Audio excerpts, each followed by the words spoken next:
नमस्कार दोस्तों, मेरा नाम है अंशुमन नायक और आप सभी का बहुत बहुत स्वागत है इंडियन डिफेंस न्यूज के डिफेंस टॉक सीरीज में, जहां पर हम रोज नए नए डिफेंस अपडेट्स के बारे में बात करते हैं। तो चलिए देर न करते हुए आज की वीडियो शुरू करते हैं।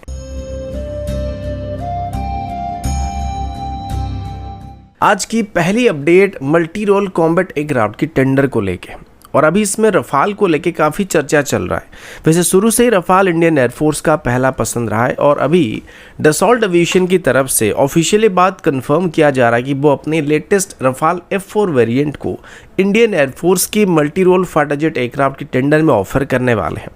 इस टेंडर में टोटल 114 जेट को खरीदने का प्लान किया गया और इसमें डसॉल्ट की रफाल F4 वेरिएंट एक काफ़ी एडवांस ऑप्शन के रूप में आने वाला है।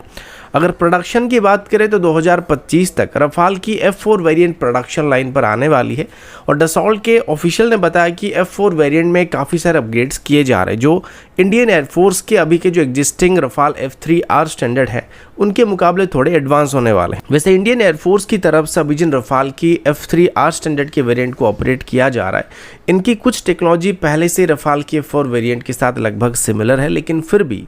F4 वेरिएंट कुछ नए टेक्निकल अपग्रेड जैसे कि नई updated software defined radio system, satellite communication system के साथ आने वाला है। इसके अलावा इसकी RBE-2 AESA रडार में भी F3R वेरिएंट के मुकाबले कुछ नए अपग्रेड किए जा रहे हैं जो फ्यूचरिस्टिक वेपन्स को सपोर्ट कर पाएंगे। इसके अलावा इसमें एक नई हेलमेट माउंटेड डिस्प्ले सिस्टम और स्कॉर्पियन हेलमेट को भी ऑफर किया जाने वाला है। ये एक तरीके से रफाल की फ्यूचर अपग्रेड का बेस की तरह होने वाला और आगे चल के डसॉल्ट ने अनाउंस किया कि रफाल की जो F5 स्टैंडर्ड है वो 2030 के बाद आएगा। उसमें अनमैन्ड कॉम्बैट एरियल व्हीकल या UCAV को भी ऑपरेट करने की कैपेबिलिटी मौजूद होने वाली है और UCAV मैन्ड एयरक्राफ्ट के साथ मिलकर आर्टिफिशियल इंटेलिजेंस और नेटवर्क सेंटर्ड ऑपरेशंस को यूज कर पाएगा, जिसे मैन अनमैन्ड टीमिंग सिस्टम भी कहा जा सकता है। और सेम तरीके की टेक्नोलॉजी पर अभी भारत की तरफ से भी काम किया जा रहा है। और इसके अलावा अगर मल्टी रोल कॉम्बैट एयरक्राफ्ट की टेंडर की बात करें तो भारत रफाल की F4 वेरिएंट को इसमें सिलेक्ट करता है तो आगे चल के भारत की जो सभी एग्जिस्टिंग रफाल है, चाहे वो इंडियन नेवी के रफाल हो या इंडियन एयरफोर्स के रफाल हो जिनको पहले खरीदा जा चुका है, उन सभी को आगे चल के भारत में ही F3R स्टैंडर्ड से F4 वेरिएंट के स्टैंडर्ड में अपग्रेड किया जा सकेगा और इसके लिए हमें फ्रांस के ऊपर डिपेंडेंट रहने की जरूरत नहीं पड़ेगी। इनको भारत में बनाई गई एग्जिस्टिंग MRO फैसिलिटी में ही F4 स्टैंडर्ड में अपग्रेड किया जा सकेगा। अगला अपडेट मेन बैटल टैंक को लेकर, और अभी हम भारत की T-72 टैंक के बारे में बात करने वाले हैं। T-72 टैंक्स जिनको भारत की तरफ से 80s के समय में अपनी सर्विस में शामिल करना स्टार्ट किया गया था, अब इनको 2030 तक रिटायर करने का फैसला किया जा चुका है, जिनको future ready combat vehicle project से रिप्लेस किया जाएगा। लेकिन इस बीच ये देखा गया था कि जब एक तरफ भारत अपनी T-72 टैंक्स को रिटायर करने के बारे में सोच रहा है, सेम टाइम पर कई देश हैं जो कि इसे सेकेंड हैंड कंडीशन में भारत से खरीदने के लिए भी इंटरेस्टेड है। अब ऐसा देखने के बाद भारत की तरफ से एक नए प्रोजेक्ट पर काम करना स्टार्ट किया गया था, जिसमें भारत की तरफ से एग्जिस्टिंग T-72 टैंक्स को मॉडर्न वेपन सिस्टम के साथ इक्विप करने पर काम किया जाने लगा और इस तरीके से अथर्व टैंक को डेवलप करना स्टार्ट किया गया था, जो कि एक तरीके से T-72 और T-90 टैंक्स एक हाइब्रिड वेरिएंट था। अब भले ही T-72 टैंक्स काफ़ी पुराने हो चुके हैं, जो कि मॉडर्न वेपन प्लेटफॉर्म जैसे कि anti tank guided missile, lautering munition जैसे कई मॉडर्न सिस्टम को अपने साथ सपोर्ट नहीं करते हैं, लेकिन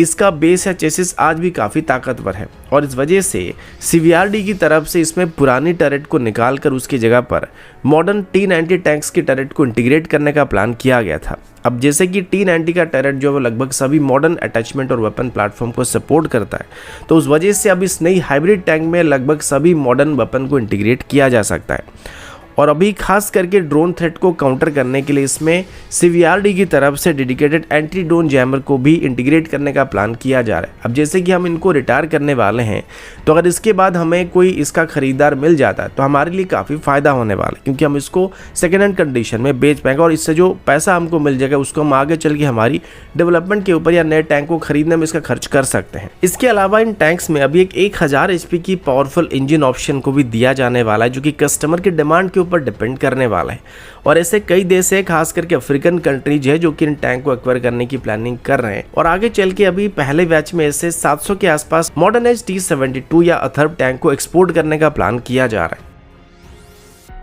अगला अपडेट भारत, रशिया और फ्रांस को लेके है। तो अभी फ्रांस की तरफ से भारत को एक तरीके से एक रिक्वेस्ट किया जा रहा है, जिसमें फ्रांस की तरफ से भारत को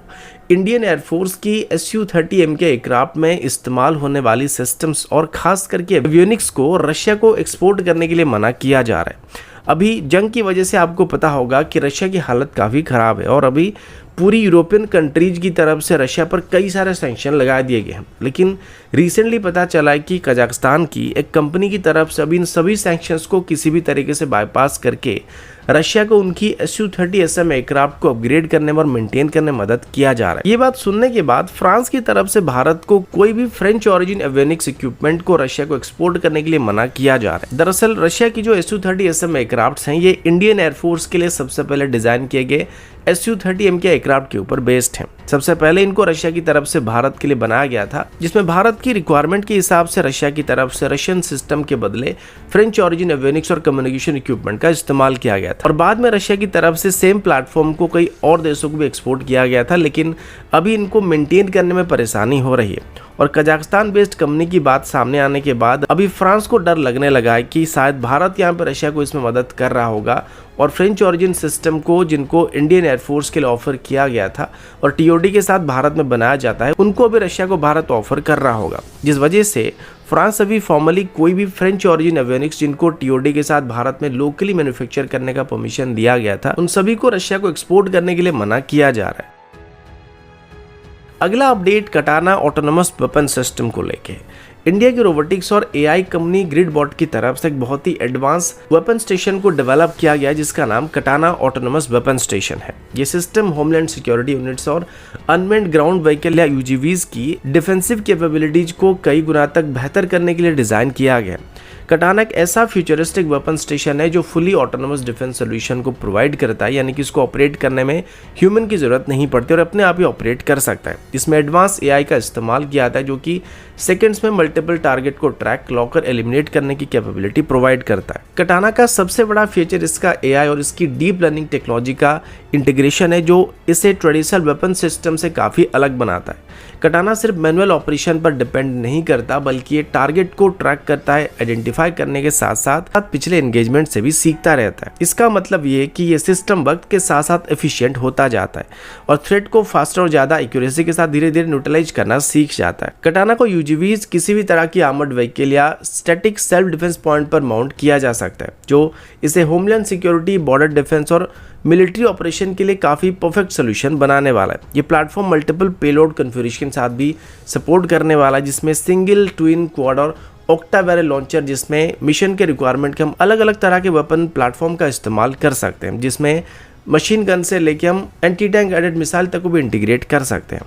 कटाना एक एआई एनेबल सिस्टम होने वाला है, जिस वजह से एक साथ लगभग 20 से ज़्यादा टारगेट को ट्रैक कर सकता है। इसका laser designator support system guided munition के लिए टारगेटिंग को और भी ज़्यादा प्रिसाइज बनाता है और जैसे ही कोई थ्रेट डिटेक्ट होता है, कटाना एक सेकंड के अंदर ही वहां पे लॉक कर सकता है, जो कि हाई थ्रेट वाले एनवायरनमेंट में काफी काम आता है। इसके अलावा ये system anti tank guided missiles को भी सपोर्ट करता है और 2, 4 या 8 बैरल कॉन्फ़िगरेशन में अवेलेबल है, जिस वजह से हम इसमें चाहे तो 2, 4 या 8 एंटी टैंक गाइडेड मिसाइल को एक ही बार में इंटीग्रेट कर सकते हैं। और इसके अलावा इसमें हम अलग अलग तरह के वेपन को भी इंटीग्रेट कर सकते हैं, जो कि अलग अलग तरह की कॉम्बैट सिचुएशन के लिए अप्रोप्रिएट फायर पावर को प्रोवाइड कर सकता है।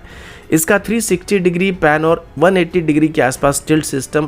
पूरी फ्लेक्सिबिलिटी देता है, ताकि किसी भी डायरेक्शन से अगर हमारे ऊपर खतरा आ रहा है तो उसको न्यूट्रलाइज किया जा सकेगा। वैसे तो ये एक ऑटोनोमस सिस्टम है, लेकिन अगर मैनुअल कंट्रोल की जरूरत पड़ती है तो कटाना के पास मैन इन लूप सिस्टम या मैन इन लूप मोड भी मौजूद है, जिसमें ह्यूमन ऑपरेटर इसको मैनुअली कंट्रोल कर सकते हैं। तो दोस्तों, अभी के लिए इतना ही। मिलता हूँ आपसे अगले वीडियो में, तब तक के लिए जय हिंद, वंदे मातरम।